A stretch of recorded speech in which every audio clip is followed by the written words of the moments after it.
Bhagavad Gita, Chapter 8, Akshar Brahma Yog, Shlok 5-6. Antakale cha mamev smaran muktva kalevram. Yah prayati samadbhavam yati nastyatra sanshaya. Yan yam vapi smaran bhavam tyajatyante kalevram. Tan tameveti konte sada tadbhav bhavita. Whoever, at the time of death, remembers me alone while leaving the body, attains me, there is no doubt. O son of Kunti, whatever state of being one remembers while leaving the body, that very state one attains, for one is always absorbed in that thought. Here Sri Krishna tells Arjuna, if, at the final moment of your life, you remember me, truly, with all your heart, then you will come to me without any doubt. It sounds simple, yet it carries a deep truth. Sri Krishna is not only talking about the very last second before death, he is speaking about the overall state of our mind, the pattern of thoughts we have built throughout our life.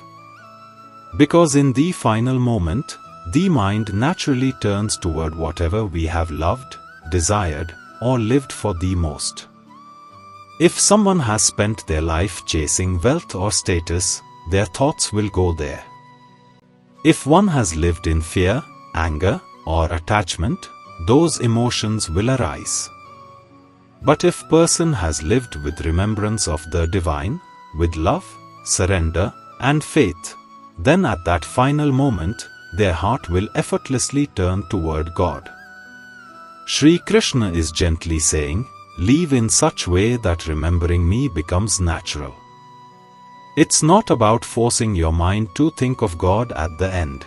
It's about living a life so filled with awareness and devotion that remembrance becomes your very nature.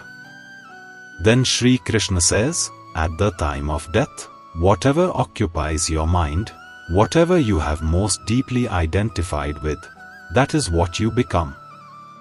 This is not random fate. It is the result of how we have lived and where our consciousness has remained focused. If throughout life we have constantly thought about possessions, people, or power, the mind will cling to those things even at the last moment.